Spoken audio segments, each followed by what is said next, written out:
Hi everyone, I'm Ian Tapp here with Byron Rogers, one of the co-founders of TrueNicks. And this TrueNicks Key Ancestors report is about a year in the making, and I know the original idea came from Alan Porter, who created the TrueNicks rating, and his study on the stallion Danehill. Yeah, that's right, Ian. Alan did a study on Danehill later in his career for a client in Australia that looked at every ancestor in the pedigrees of mares that have been bred to Danehill and broke it up into mares that had had elite and non-elite racehorses and looked at the ancestors as they appeared in each of these groups. So what we did is we took the same idea, every male and female ancestor, and we flipped it around and we said, well, let's look at this from the perspective of a mare and look at what are the key ancestors to have in potential matings. All right, Byron, let's take a look at how the report works. We'll take the mare Easter Bonnet, for example. She's the dam of Horse of the Year, Havre de Grace. And as a point of comparison, if we were to nick her with AP Indy, for example, we'd compare the effectiveness of his sire line with her broodmare sire line, look at all the starters, and then you'd see the TrueNicks rating up in the upper right corner of the report. But now what we want to do, as I said earlier is evaluate all the ancestors. And the way we do this and to measure this is effectively turn the whole group into one single entity and start to measure the produce history of these closely related mares. And the way we do that is actually searching the entire Jockey Club database for mares that are closely related to your mare. For this example of Easter Bonnet, the report finds 150 related mares. This is just a selection of those, but all the related mares are sorted by coefficient of relatedness.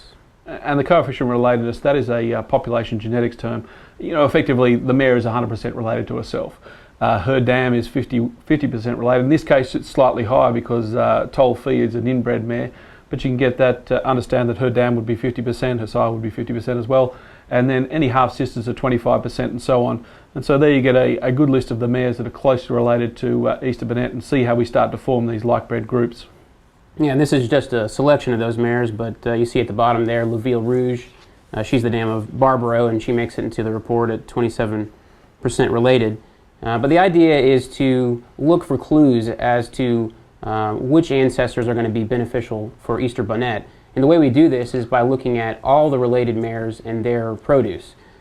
So we gather all the starters out of the mares, which are at least 500 starters, and we divide these horses into two groups, the non-elite group and the elite group. And from that point there, we can really determine which sires and which ancestors in the pedigrees of these sires are contributing to elite performance. And we can quantify each of these ancestors and based on which generation and how frequently they're appearing in the pedigree, and weight their influence, which is very important to appreciate in the way that this algorithm works. And so for mares that are related to Easter Bonnet, a horse like, say, here's four key ancestors that we can look at. As a horse like Fapiano, he is very much an elite ancestor. He appears in a high proportion to the elite group. Alternatively, you've got a mare like Special, as good a mare as she was, in mares that are like-bred to her, I should say Easter Bonnet, Special is a negative ancestor. And then you've got two others there. Ballard is a slightly positive ancestor, and the Great Sire Danzig, for the group of mares that are like-bred to Easter Bonnet, is actually a negative ancestor. So the overall goal when you are planning these matings is to maximise the positive ancestors. The program actually gives you a score. The actual score itself is important, but not as important as getting the number of positive ancestors into this potential mating. And so from this point, we've got a couple of the types of reports that we can go and order online at TrueNicks.com. Yeah, we'll have down below, we'll have some of the sample reports, so you can actually look through the data and see how the report works in practice. But there are two basic report types. The basic Key Ancestors report. This includes a TrueNicks enhanced report for your mare. Then it's going to summarize all the related mares in the report and give you the top offspring of those mares. You're going to get the top 15 starters sorted by best win, and then you'll have the top 15 stakes horses from the most related mares.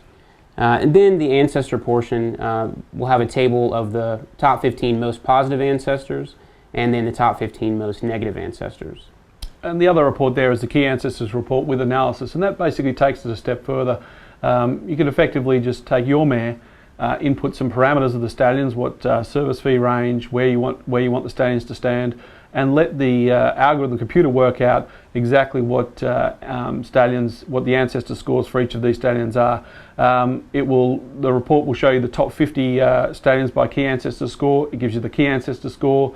It will give you the TrueNicks rating for that individual mating, as well as the coefficient of relatedness for that particular mating, and the top 5 key ancestors of that individual mating. It also comes with a catalogue style pedigree and TrueNicks enhanced reports for each of the hypothetical matings that are in the report. And like we said, you can take a look below at the sample reports to kind of see how it works, and any thoughts you have on it, leave in the comments section, and we'll be happy to discuss some of the nuances of the report. But until then, thanks for checking out the new TrueNicks Key Ancestors report. For Byron Rogers, I'm Ian Tapp. Thanks for watching.